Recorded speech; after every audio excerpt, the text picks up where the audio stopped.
वसुदेव सुतम देवम कंस-चाणूरमर्दनम देवकी परमानंदम कृष्णम वंदे जगद्गुरुम। आप सभी को मेरा प्यार भरा राधे राधे। मैं हूं देवकी नंदन। एक विशेष कार्यक्रम, और वो विशेष कार्यक्रम है कृष्णलोक, द अनटोल्ड मिस्ट्रीज। मतलब जो सुनी नहीं गई अथवा सुनी गई तो संशय भी हम सब के मन में रहा। आइए चलते हैं ऐसी यात्रा पर, जिस यात्रा में अगर आपको कृष्ण से प्रेम है, आनंद भी आएगा, मगन भी होगे, नेत्र आनंद लेंगे, श्रवण आनंद लेंगे और हृदय भी गदगद हो जाएगा। चलिए मेरे साथ ब्रज की यात्रा पर। राधे राधे। भगवान श्री कृष्ण अपनी राधा रानी के नाम को अपने से आगे रखते हैं। इस प्रेम के विषय में कई लोग कहते हैं कि उनका प्रेम पूर्ण नहीं है। क्यों? कई लोग कहते हैं कि उनका विवाह नहीं हुआ, उनका विवाह नहीं हुआ तो शायद ये प्रेम पूर्ण नहीं है। नहीं, ऐसा नहीं है। जो राधा कृष्ण के प्रेम के विषय में बात करते हैं और विवाह के विषय में नहीं जानते हैं, तो आपको मैं ऐसी जगह पर लेकर आया हूं जहां पर आप भगवान श्री कृष्ण और सर्वेश्वरी राधा रानी के विवाह के विषय में जान सकेंगे। तो आप कहेंगे ऐसी कौन सी जगह है? तो आइए मैं आपको भांडेर वन में लेकर आया हूं, जहां जगत पिता ब्रह्मा जी ने बाल रूप में सर्वेश्वर श्री कृष्ण का विवाह राधा रानी से करवाया था।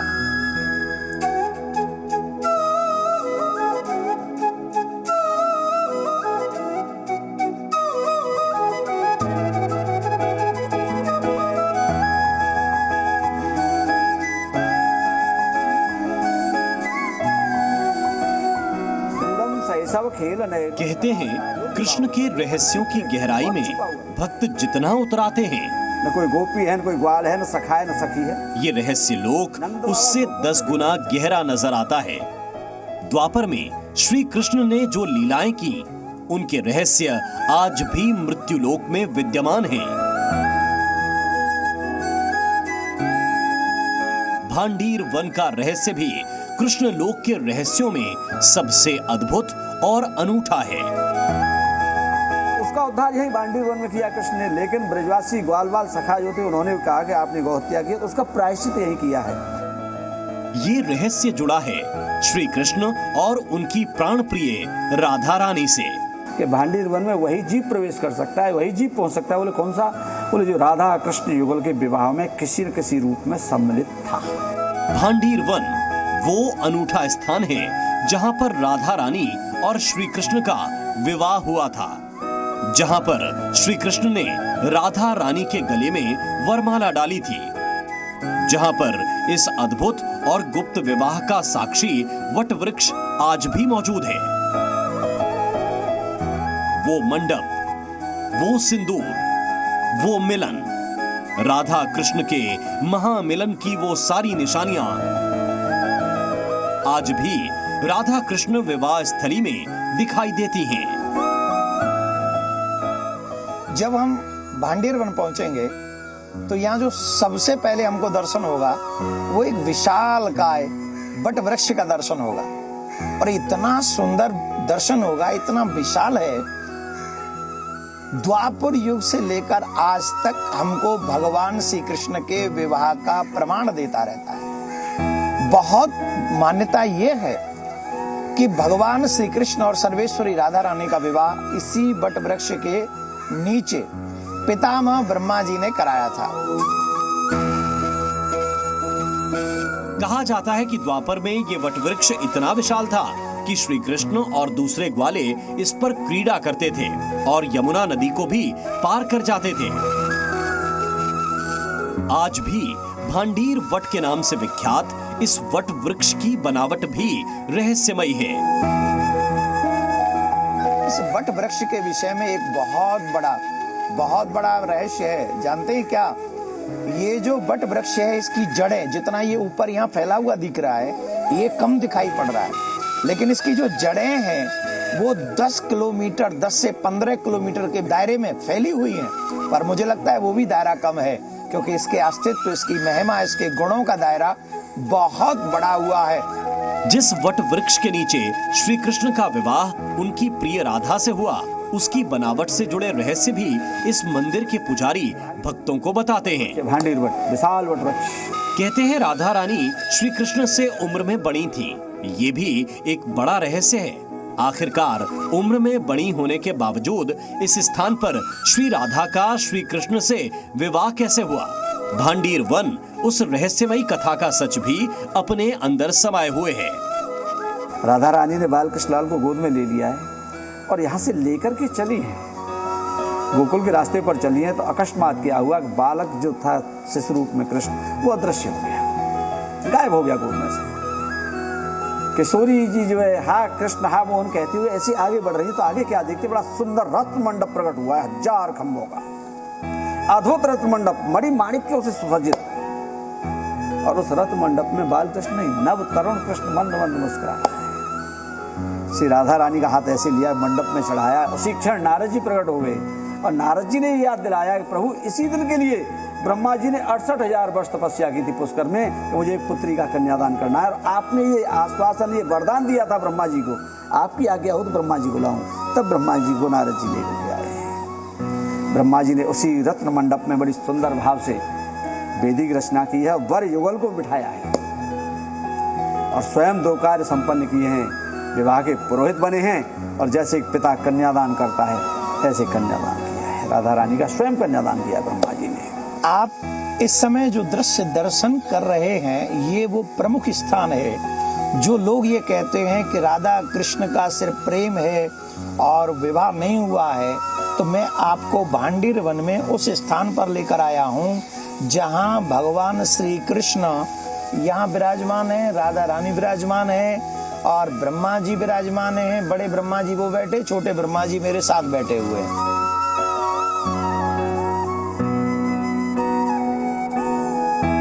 भांडीर वन में ही एक और चमत्कारिक दृश्य हम सभी अपने नेत्रों से देख सकते हैं। इसे आप कह सकते हैं कि ये रहस्य बहुत बड़ा है।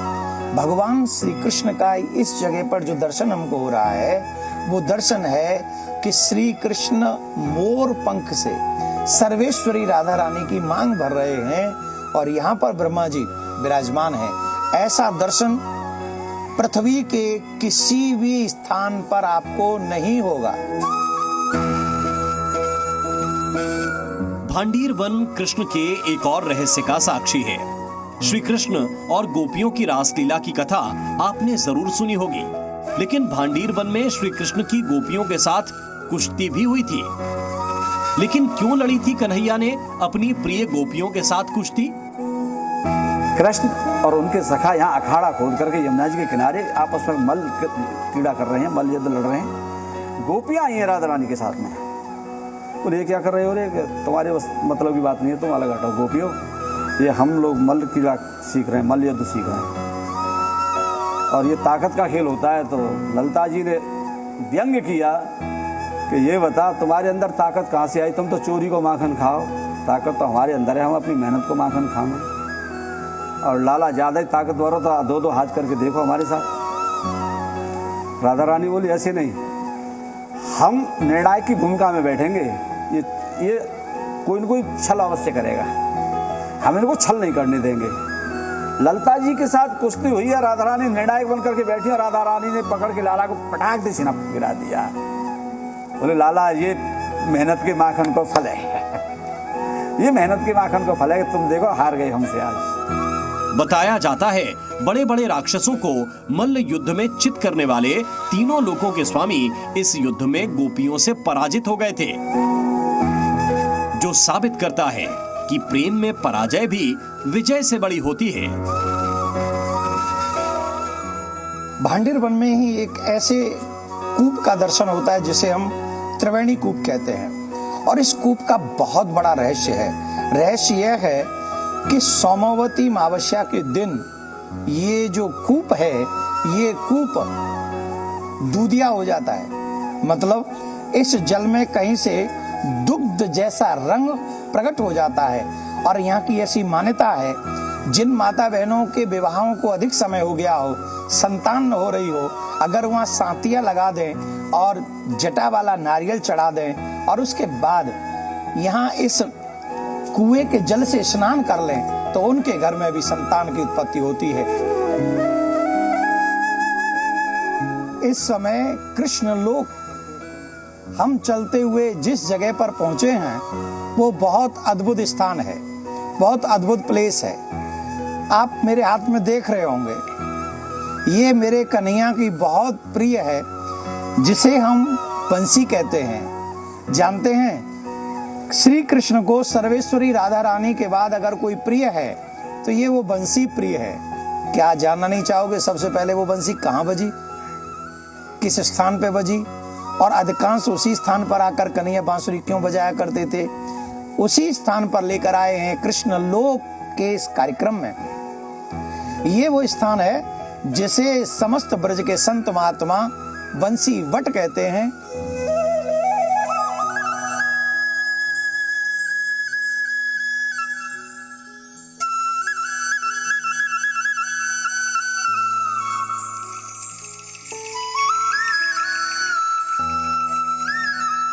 वृंदावन के इस कृष्ण धाम में मौजूद लोग इस वट वृक्ष पर कान लगाकर क्या सुन रहे हैं? इन लोगों के चेहरे पर पेड़ पर कान लगाने के बाद शांति क्यों नजर आ रही है? यहां पर चारों तरफ बांसुरी ही बांसुरी क्यों नजर आ रही है? श्री कृष्ण का इस स्थान से क्या संबंध है कि हर कृष्ण भक्त यहां खिंचा चला आता है? इन सारे रहस्यों से एक एक करके पर्दा उठेगा। यह स्थान है श्री कृष्ण को परम प्रिय कहा जाने वाला वंशीवट,